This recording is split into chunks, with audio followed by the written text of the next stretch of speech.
There's a multitude of grains that can be grown. We grow corn, wheat, barley, and soybeans, and we would grow barley and wheat for the malt industry.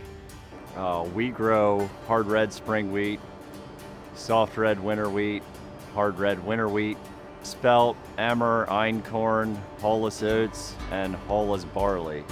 We raise spelt and also hulless barley that have been used in malting in PA here.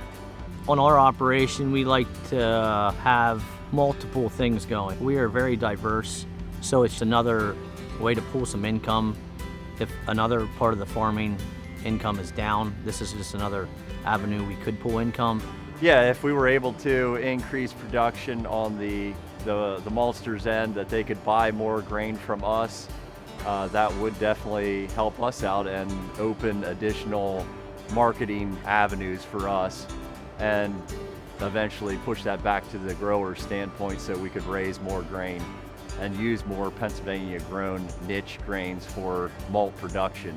So we've been doing it like 7 years, and we have not increased our acreage of growing. We had the space to do so, the acres to do so, but for the time being, the growth, we have not seen the growth needed.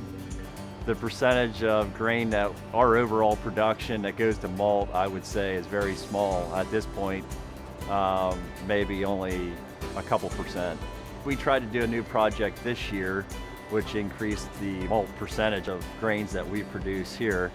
So we had some hulless barley malted to try to gain a little more interest with our customer base. I think the biggest challenge I feel with us as the farmer with growing is the cost. There has to be a premium, an advantage to grow it, to malt it, versus growing it just for feed. There's a lot less steps involved, and there's a little bit more room for error that you can absorb, versus if you're growing it strictly for brewing, there's less room for error. With the value-added grains that are be growing for the brewery market, they're looking at a higher revenue stream if they're able to get it into that market, rather than producing for animal feed industry, which is what they typically would raise corn and soy for.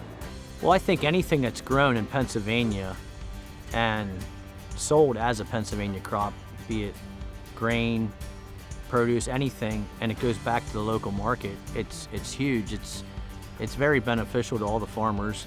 The consumer wants to know where whatever they're consuming is coming from. So I would say that I can't imagine there's any negative effect of why it would be grown in Pennsylvania. I guess I would just say if the consumer supports it, we'll grow it and produce it. We're farmers first, we're millers second, and we'll produce what you guys ask us to raise. And if you guys support us in that venture, we'll produce it and raise it, and it'll be quality, I'm sure.